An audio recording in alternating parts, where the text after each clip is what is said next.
தலைவனும் வேற யார்? வன்முறையேதுமில்லா EPS அரசுதான். ஒரு முறை யோசி அந்த தங்கத்தோட மனசுதான். சுயநலமில்லாத மக்களாட்சி அரசுதான். நேர்மையான இந்த அரசியலே புதுசுதான். தொத்து நோய் தடுத்து கவிதைய வீட்டெடுத்து செத்த பயிர் வளர்த்து விலையேத்தோ அதை தடுத்து அம்மாவை போல வந்து அரவணைச்சா கொலவாடி நல்லாட்சி வேணும்னா வரணும் எங்க எடப்பாடி. ஏழைகள் சிரிக்கணும்னா ரெட்டையல ஆடணும். தமிழ்நாடு ஜெயிக்கணும்னா எடப்பாடியார் ஆடணும். எம்ஜிஆருக்கு அப்புறம் அம்மாவுக்கு அப்புறம் எடப்பாடியார் தான். தமிழ்நாடு ஜெயிக்கணும்னா எடப்பாடியார் ஆடணும்.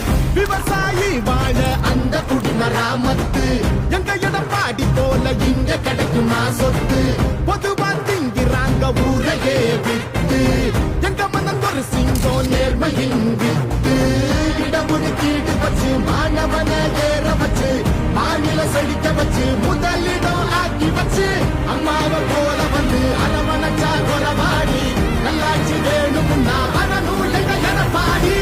நம்ம ஓட்டு எப்பவுமே எடப்பாடியாருக்கு தாருங்க. அப்பவும் சரி இப்பவும் சரி இரட்டை இலை தான் எப்பவும் சரி. எப்பவுமே நம்ம ஓட்டு எடப்பாடியாருக்கு தான். நாங்கெல்லாம் எப்பவுமே இரட்டை இலை தான். நல்லா ஆட்சி